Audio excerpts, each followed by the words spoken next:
Prochain invité, il vient nous visiter une fois par année et c'est dans le cadre du Jour du souvenir qui aura lieu le 11 novembre prochain. Gilles Desjardins, qui est président de la Légion royale canadienne, filiale 150 Montmagny-Côte-du-Sud. Bonjour Gilles. Bonjour M. Montmagny. Comment allez-vous? Toujours pareil, c'est même à ce même temps de l'année. On se prépare pour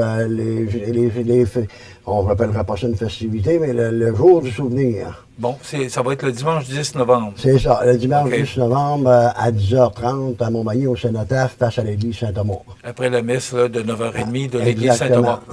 Gilles, vous m'avez parlé, quand on s'est jasé là, avant l'entrevue, que c'est la campagne du coquelicot. Bon, oui, qu'est-ce que ça représente? Oui, on le dit chaque année, mais je pense qu'il faut le dire parce que c'est quand même important ce que ça représente. Le coquelicot, c'est le souvenir de la guerre. Ça existe depuis 1926. La Légion royale, ça a commencé en 1923, au Canada en 1926. On a une charte royale pour ce qu'on appelle la Légion royale. Ça, c'était pour promouvoir le souvenir de tous les vétérans qui sont décédés à la guerre, de toutes les familles qui les ont supportés au cours des 3 guerres mondiales. La guerre de Corée n'était pas mondiale. Au cours des 2 guerres mondiales, la guerre de Corée, puis maintenant les missions de paix. Ça, c'est au début, vous savez, il n'y avait pas de... l'assistance sociale, c'était pas fort. Puis les vétérans de la Première Guerre, un coup qui ont été démobilisés. Qui sont revenus de la guerre, là? C'est ça. Blessés, pas blessés, le gouvernement s'en occupait pas beaucoup. Des soins médicaux, mais pas beaucoup. Vous savez, comme il y avait un vieux dicton anglais, là, Heroes in 1917 and after bomb in 1930. Ça, c'était héros en 1918, puis après ça, bombe en 1930. Vous savez que la crise économique, là, les vétérans ont beaucoup de troubles. Ça fait qu'à un moment donné, il y a eu du monde, des hauts gradés, qui ont décidé de s'occuper un peu de ça. Fait que là, ils ont commencé à vendre des coquelicots. Le coquelicot, ça, je le disais souvent, c'est une petite fleur qui pousse beaucoup dans le nord-est de l'Europe. Dans le milieu de la Somme, tout ce qu'il y a eu, comme les Vimy, Pachadale, partout où il y a eu les grosses batailles sanglantes. Fait que, puis, à un moment donné, ça a été la fleur qui représente plus c'est un petit peu comme moi, je compare souvent ça à notre pissenlit ici, là. Parce que le coquelicot, ça pousse beaucoup dans le sol acide. Puis il y a eu des cadavres, on s'en cachera pas, là, pendant la Première Guerre mondiale, là, à être sur le front de la Somme, puis tout ça, là, les presses, toutes les batailles de course à lettres, là, je pourrais toutes les nommer, là, les batailles sanglantes. Fait que c'est un peu ça que c'est qui ont commencé, qui a servi d'exemple pour ça prenait un emblème qui représentait. Fait que là, ils ont dit ça. Les fonds ramassés avec ça servent pour ils servaient pour les familles des vétérans, pour aider les vétérans qui avaient de la misère à se trouver un emploi. Exactement. Pourquoi l'avoir choisi, cette plante-là? Exactement. Vous dites, bon, c'est devenu l'emblème, mais pourquoi on a décidé de prendre celle-là plus que nous? Parce que c'est celle-là qui était le plus populaire dans le nord de l'Europe. C'est la petite fleur qui poussait le plus. Les champs de bataille en étaient couverts. Parce qu'il y avait beaucoup les sols étaient beaucoup acides, là. Parce à cause des cadavres et tout ça. Et surtout quand le printemps arrivait, les champs en étaient couverts. C'est comme un peu comme dans la toundra, je sais pas si vous avez eu l'occasion d'y aller dans le Grand Nord. Il y a beaucoup de petites fleurs, des fleurs éphémères qu'ils appellent, là. Il y en avait beaucoup. Fait que ça, c'est ça qu'il y avait beaucoup dans le nord de l'Europe. Fait que c'est ça qu'on a choisi. Disons que ça a été pas je dis on, parce que je représente un peu l'armée, là. C'est que tous les hauts dirigeants, ils ont décidé, ils sont venus, il y a eu un consensus. Il y a eu beaucoup d'idées qui ont été soumises, puis tout ça, là. Il y a eu un consensus, puis c'est le coquelicot qui a été là. Fait que depuis 1923, 1926 au Canada, disons que les vétérans passent. Avant ça, il y avait les familles des vétérans passent pour vendre cette petite fleur-là. Ça fait des fonds. Maintenant, nous autres, on sert de ça beaucoup pour encourager nos corps de cadets. Donc, les vétérans, on n'a plus beaucoup. On n'a rien qu'un. Le colonel Terrien qui a choisi Montmagny pour finir ses jours. Donc, il est rendu à 99 ans. On va le fêter l'année prochaine, ses 100 ans. Donc, la plupart du monde le collège, c'est un membre Richelieu maintenant. Le monsieur, il a 99 ans, mais il est en forme. Bon, Là, vous êtes en campagne de l'achat du coquelicot. C'est ça. L'argent sert à quoi, au juste? L'argent, ça sert à... on finance beaucoup nos corps de cadets. Vous savez, les corps de cadets, là, c'est pas tous les parents qui sont riches. Hein? Mais ça existe, excusez, là, mais ça existe encore, les corps de cadets à Montmagny? Certainement, monsieur. Bon, Nous autres, on a un très beau... Probablement que les gens pensent comme moi qu'on on a un très les beau... voit moins. Ils ont fusionné, parce qu'à un moment donné, il y avait 2 corps de cadets. Puis ils ont fusionné les 2, là, maintenant. C'est le corps de cadets de l'artillerie, du manège militaire. Mais les cadets de l'air, dans le temps? Oui, ils ont fusionné avec, parce qu'à Montmagny, c'est pas si gros que ça. Puis on s'en cachera pas, c'est que les jeunes, aujourd'hui, allaient se faire donner de la drill le vendredi soir, puis tout ça, puis pas tout le monde qui aime ça. Puis il y a l'entraînement aujourd'hui. C'est un très bon, parce que si je dirais, tous les messieurs qui ont fait des grands citoyens à un moment donné, là, qui allaient porter le monde au corps de cadets, là, je pourrais peut-être penser à Pierre Blais dans le moment, là, qui a été ministre, qui a été député ici, avocat. Et puis ses enfants, ils ont fait, lui, il l'a fait, puis je me rappelle de le voir, il venait en cours. Même quand il était ministre, il venait porter ses enfants au corps de cadets. C'était bon. Il y a des exemples. Mon plus vieux était dans les cadets. Ouais. Jean Carbonneau, votre assistant. Oui. Et mon plus vieux était aussi dans les cadets le vendredi soir. J'ai connu ça. Dites-moi, à partir du moment où vous vendez votre coquelicot, l'argent va aux cadets. Excusez-moi. Comment ça va, la Légion? Là, on parle des cadets, là. Mais là, la Légion canadienne, on a tellement entendu parler, puis il y a tellement, vous avez tellement été vivant, permettez-moi cette expression-là. Dans le temps, là, il y avait des soirées de la Légion canadienne, je me souviens de ça quand j'étais plus jeune. Qu'est-ce qui arrive avec la Légion canadienne aujourd'hui? Parce que le problème, là, nous autres, on est encore très actifs. La Légion canadienne à Montmagny, on est très actifs. Il y a eu une petite période de relâchement, là. Bien, on est encore très actifs dans le protocolaire. Disons que le monde sont tellement habitués, comme vous, puis moi, du monde de notre âge, là, les petits balles à l'huile, que vous rappelez-vous, le bal à l'huile de CKBM, ça arrivait qu'il l'enregistrait directement de là, là. Il y avait des soirées canadiennes le samedi soir, là, parce qu'on avait un grand local. Mais c'est parce que le monde... Qui était sur l'avenue de la Gare. Les vieillissants, c'est ça. Puis après ça, ils ont déménagé dans un autre plus petit local. Mais le monde aujourd'hui, parce qu'il y avait beaucoup de vétérans, puis le monde, les vétérans allaient jouer aux cartes. Dans le jour, ils allaient jouer aux cartes, on prendre des petites bières, des petites ponces de gin, comme il y en avait dans le temps, comme c'était populaire dans les années 30, 40, 50. Là. Moi, je me rappelle de ça, c'était encore populaire dans mon temps quand je suis rentré dans l'armée en 72. Mais là, les modes ont changé. C'est avec vous que je discutais de ça l'an dernier. Les messes à Valcartier, là, quand il n'y a pas d'activité obligatoire, ils sont quasi vides.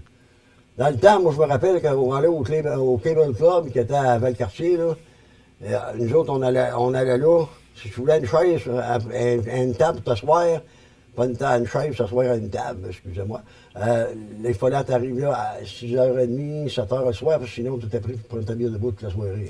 Bon, vous êtes encore actif. Vous avez encore des soirées de danse ou des soirées de rencontre? Soit du temps passant, on va en avoir une le 30, samedi, le 30 novembre, à la salle municipale de Saint-Pierre. Il y a une salle municipale, là. OK, puis il va se passer quoi, là? Ça va être une retrouvaille de tous les anciens militaires de la région. Soit qui viennent de la Légion, du Vétéran Canada, des anciens militaires, je sais pas que ça va être annoncé prochainement. On a déjà des pancartes de fête, mais on n'annonce pas trop vite parce que c'est juste à la fin novembre. Ça, on recommence à faire ça. Dans le temps, là, c'est sûr qu'un local, on n'a pas le monde, puis on n'a surtout plus l'argent. Parce que les loyers sont chers terriblement. Nous autres, il y avait. Le local, il appartenait à la Légion, le premier local, là, celui à côté de. Il y a du monde d'âgé qui vont m'entendre à côté du Bon Marché. Oui, oui. C'est ça le Bon Marché. Bah, c'est devenu le centre Seigneur, le gros local à côté, c'est la Légion. Mais ça coûte cher. En devant chez M. Paquette, le boucher. C'est ça, je suis en demande de Voilé, c'est ça. Voilé, puis Yvon Paquette. Ça vous tente de ça. Oui, c'est ça. L'orchestre des fugitifs. Oui. M. Paquette était bon là-dedans. On va se ramener à notre sujet d'aujourd'hui. Le manège, là, moi, je veux vous demander, le manège militaire, est-ce qu'il sert encore? Parce que c'est tellement un bel édifice. Est-ce que vous vous en servez encore? Oui, il sert encore. Ça, le manège militaire, c'était quasiment devenu un entrepôt.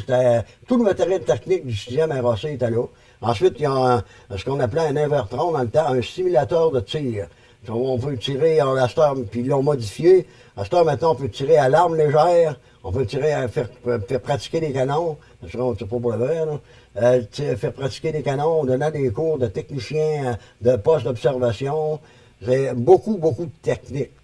Puis, on engage du monde à Montmagny, ils font leurs cours de recrues, puis après ça, ben, ils font ça maintenant, quasiment tous les cours de recrues, puis tout ça, c'est toujours donné à Valcartier. Quasiment toujours. Ou au gros manège de Saint-Malo, dans mon temps, parce que c'est... Okay. Donc, on s'en sert moins de... Oui. Il faut vous dire que l'armée a mis, je dirais, quasiment plusieurs millions, parce que si vous passez par là, ils sont en train de faire la réfacture du Trouet. Moi, les dernières années que j'étais à Quartier-Maître là-bas, casernier, Quartier-Maître, j'étais là permanent un bon bout, là. On faisait rapport après rapport après rapport, parce que la bâtisse ici a été bâtie en 1916. Donc là, on a tout fait... le bâtisse sur l'avenue de la Gare, ça a été construit en 1916. Ah oui, OK. C'est pas l'effet que ça donne, parce que c'est encore un bel édifice. Ça a été tout refait au niveau, quasiment, même l'extérieur, toutes les briques ont été retravaillées, tout au courant complet. Il reste juste la toiture qu'ils sont en train de faire, là. Gilles, je vous ramène au jour du souvenir. Oui. Parce que moi, j'aime ça qu'on parle, puis qu'on... Ah, moi, justement, ben, on parle de manège militaire, on parle des cadets, on parle de la Légion canadienne. Parce que si je vous invite aujourd'hui, c'est parce que, justement, on veut parler du 11 novembre, mais de tout ce qui rassemble ce 11 novembre-là, la Légion, le cadet, l'armée, la guerre, parce qu'on ne veut pas, on l'a vécu 2 fois. Le jour du souvenir, on se rappelle quoi exactement? Le jour du souvenir, ben, c'est comme je disais dans mon introduction, ça s'appelle le jour du souvenir.